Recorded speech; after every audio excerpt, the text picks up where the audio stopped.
So recently there was a story in England about a girl and her teacher running away to France. The problem was she was 15, he was 30 and married. Now it all got sorted, they're both back in England now, they were found in France, all fine.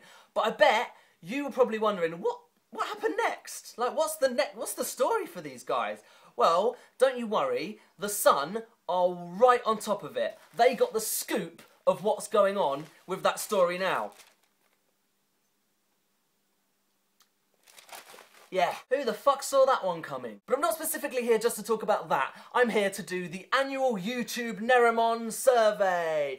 Hooray! Now, in my opinion, Nerimon is the best YouTuber in the whole entire world. He's also known as Alex Day, and he's wonderful. He does this sort of video, but just way better.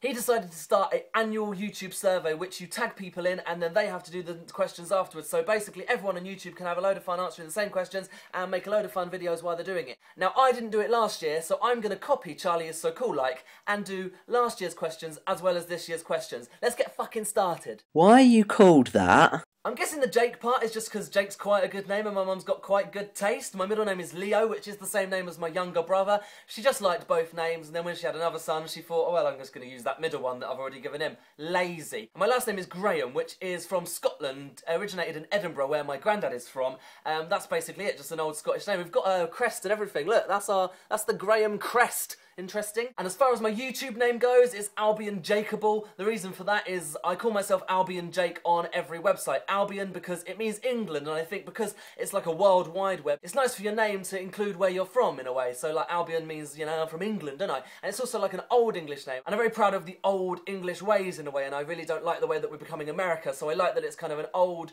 nice, archaic name for England. And also, one of my favourite bands in the world, the Libertines, really used to use that term all the time, talk about Albion and things like that. And Jake is my name, obviously. Jakeable is because Albion Jake was already taken, and YouTube gave me some suggestions of what to put, and I thought Albion Jakeable was a really funny, ridiculous suggestion by YouTube, so I took it. What is the most expensive casual item of clothing you've ever bought? I'm pretty much going to copy Charlie Is So Cool Like and say this coat from Top Man.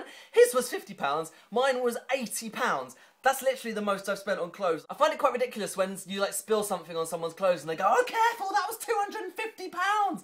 Like in my eyes, don't buy something that's £250, then you won't have to worry so much about it being ruined. Tell us about your first kiss. It was up north in County Durham, a little town called Consett, and it was at a house party of a friend I met on the internet. Wasn't with him, it was with somebody who was invited. He was a really nice boy and I still talk to him to this day, and it was really nice. It was a really nice kind of tender evening of just nice kind of young boys getting to learn about, you know, yeah.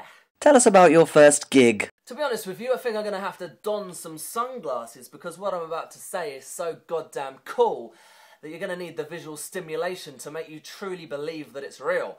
My first gig was to go and see a band called Another Level. Let me lick you up and down till you say stop. Jealous? What was the first job you ever wanted as a kid? I can't remember ever wanting to do anything other than entertain people. Here I am! No, it's true. I really have always wanted to record myself. It was firstly my voice. I now work in TV, which is again helping to entertain people. All I ever really want to do is entertain people and create content for people to enjoy. It's what I've been doing since I was a kid, and it's what I've always wanted to do, and I've always known that there's no way my brain can ever compute doing something else. But I guess in terms of a job, it was probably a radio presenter. I used to listen to the radio really young, wanted to be Chris Moyles badly. And before I wanted to be that, I don't think I wanted to be anything like a fireman or an astronaut or anything like that. Scrap everything I just said. The first thing I ever wanted to be was a Butlins Redcoat. What's the strangest food you've ever eaten? It's kind of a hard one for me to answer because I'm incredibly unadventurous with food. I really don't like to eat anything that I think I might not like. I don't like to try things, and it's a really bad trait, I do know that. I do, however, like to try different meat. I've got no problem trying any type of animal. So yeah, I guess my answer's kangaroo. What would you name your kids? I don't think I really want to have kids, but it's weird to try and name your favourite names because my favourite names are all boys' names because they're names of boys that I'd like to go out with. So it's weird that I might call my kids that, is it? I don't know. I really like the name Tyler, I really like the name Dylan, I really like names beginning with J, like Jordan, Jamie, Joshua. I really like the name Charlie. And that's about it. If I do ever have kids, I'm gonna have to have boys because I don't like any girls' names, and also girls are annoying. Tell us about your favourite school teacher. This one is definitely a toss-up between Mr. Black and Mr. Milliken. Don't be dirty, not that kind of toss-up. Mr. Milliken was my history teacher. He was really sarcastic, really dry, really funny, and not that much of a great teacher, although I did learn bits from history just because I enjoyed being in that room so much. I found it very difficult to learn from somebody I disliked. I really liked Mr. Milliken. I thought he had a genuine sense of humour, and me and a few other kids, my friend Lewis and Adam, we had a real connection with Mr. Milliken, and it was really nice. We used to really enjoy going. It was like going to see a friend. Mr. Black was my media studies teacher, which obviously was my favourite lesson, and I thought he was a great media teacher. I thought he was really caring, really understanding, never lost his temper really, and just had a real authority, but without being a prick. Tell us about your group of school friends. I didn't really have a group of school friends. I had one friend for the first 5 years who was called Matt, but after that I kind of did, I guess, gain a group of school friends, but I wouldn't really describe them as school friends because we were friends in sixth form, and sixth form was hardly school, especially for me. Our group were kind of misfits, people that didn't really fit into any other group, I guess.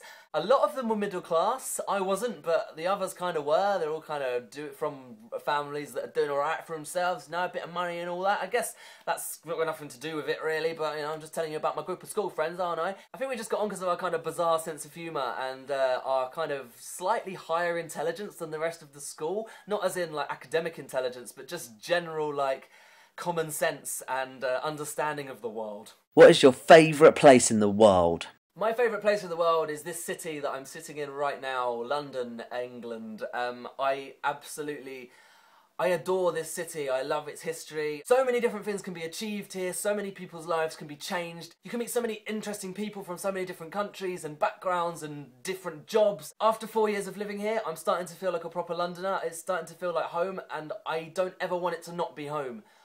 Whatever happens in my life, I'm going to have a home in London. If I won the lottery tomorrow, I wouldn't leave London. Obviously, I might go on some holidays, maybe I'd buy a house somewhere else, but my main base will always be London until I'm old and grey. I'm honestly sure of that. I don't ever want to leave this city. I love it so much. Who do you want to answer the survey next? I'm not really sure. Nobody's really going to watch this, are they, who I tag? I'd love D-Casp to answer it. Casper, he's good, isn't he? Casper's one of my favourite YouTubers, and he's not done it yet, so him. Danny's Not On Fire and Amazing Phil. It would be nice if they did it. But, you know. But I guess from people who are actually going to watch this video and actually have YouTube channels, then I'm going to say Jamie Warnes and Eat Your Fudge, otherwise known as Holly Millard. You're tagged now, but you don't have to do it. Do you want? Alright, see you later. Emily said, I can't believe those clueless European bureaucrats in Brussels waste our hard-earned money on daft so-called aid projects like a water park in Morocco. I am reminded of the American writer Napoleon Hill, who once quipped, money without brains is always dangerous.